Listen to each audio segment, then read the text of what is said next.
Hello and welcome back today for the Mandalorian Season 2 Episode 6 review. So, what an episode titled The Tragedy, and it was written by Jon Favreau. Now, after last week's height of seeing Ahsoka the Jedi introduced, we see that he was sent to the planet Tython so that Grogu could reach out through the Force. So the Razor Crest lands on Tython and Grogu starts reaching out with the Force, and then a second ship arrives. Slave One. So, of course, all of the prequel fans were just super excited, as well as the original trilogy fans. We all knew that this was the ship of none other than Boba Fett, played by Temuera Morrison. So we already knew he was alive, and that he was aware that Mando had acquired his armor on Tatooine. So he just wants his armor back. And surprise, surprise, he has recruited the assassin Fennec, played by the actress whom I love, Ming-Na Wen, to help him get it. So last time people saw her that, she had been taken out, and everyone assumed that, that was the last time that they were going to see her. Of course, there were a few who kept on hoping that perhaps we would get to see that fantastic character introduced. I'm personally hoping for a spin-off show. This is an Oprah. You get a spin-off. You get a spin-off. Everyone gets a spin-off. Okay, so back to it. So it turns out that it was in fact Boba Fett, the mysterious figure who walked up to her in the aftermath. And, of course, a few had speculated because we heard the, the famous ching, ching, ching sound of his boots as he was walking along in the Tatooine sands. So Boba Fett and Fennec's negotiations for his armor are interrupted by the arrival of a ship. And it is the Imperial stormtroopers forcing them to get into this whole new scene of action. Action-packed, by the way. Fantastic directing by the director of this episode, who I think did Alita Battle Angel. So yeah, the best of the best are here for this. So Boba Fett basically mows through stormtroopers in his Tusken Raider outfit. And he is so vicious. Oh goodness. It just shows that he is no Rex. He is no, he's no one of those clones. He really did inherit a lot of the rough edges of his dad. So good thing too that, Fennec is also there being fantastic. As I said, I think she needs her own show. So something interesting happens. The Imperial cruiser, after they manage to take them all out, the Imperial cruiser that's just hovering somewhere above their line of sight, destroys the Razor Crest. And my heart, just when I saw that, I fallen in love with that ship. You should have seen me. Man, with that orbital strike, they just took it out. So my heart was just, that made me just feel so sad for Mando. So that was the Razor Crest, and now so many people's thoughts are what will end up happening. This is basically this show's Millennium Falcon. I saw that kind of a comparison, and we are gonna miss it. So that's what happened to the Razor Crest, and let me know what you guys think. Do you think he will be able to get a new ship, or will he find a way to restore that old ship? But they did say it was an older model, so who knows what will end up happening. So reunited with his armor, by the way, it was great that Boba Fett got his armor back before.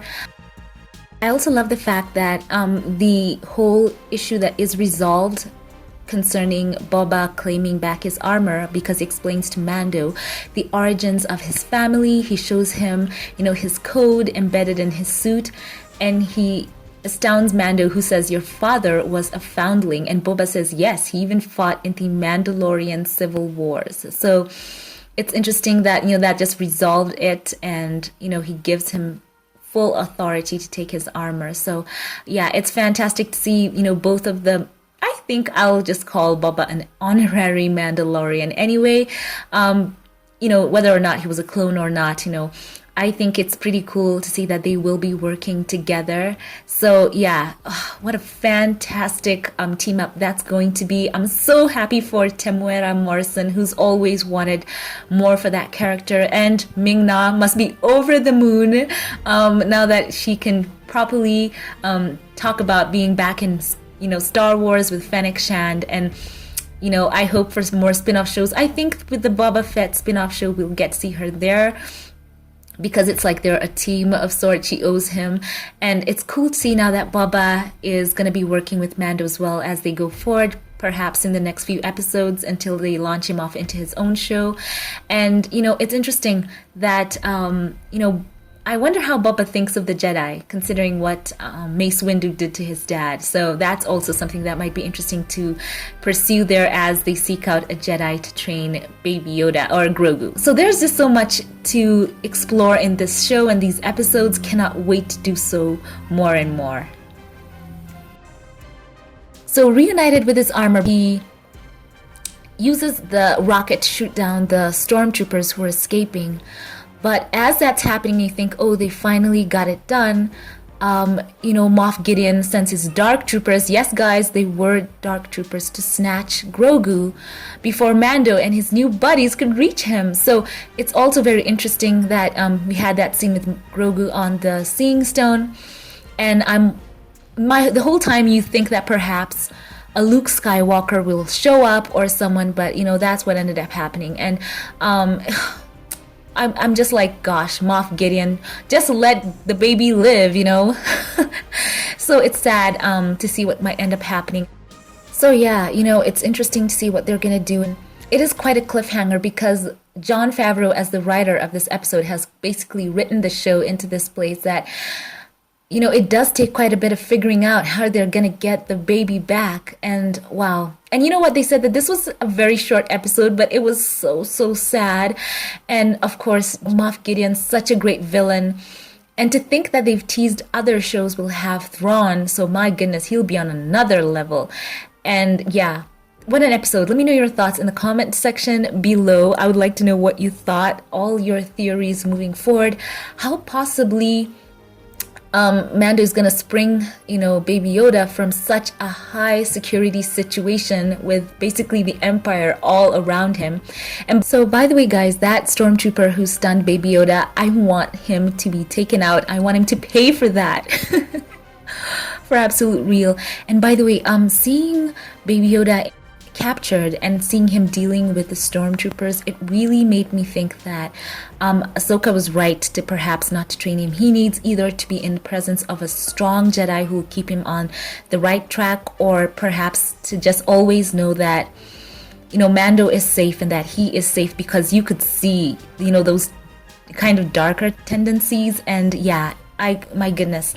But I hope that they'll find a way to sort it out. But what an episode. What an emotional ride that was. My goodness. Hats off to Jon Favreau, to the director of this episode, as well as to the whole crew behind The Mandalorian. Congratulations for such fantastic storytelling. So once again, share your thoughts with me in the comment section below. And before we log off, as always, I share my Patreon comment of the day, courtesy of James Daniels, who wrote and said, I'm still a little apprehensive about new Star Wars content from Disney, but if Dave Filoni and Jon Favreau are at the head of it, I'm more than willing to give it a watch. And I agree with you, yes.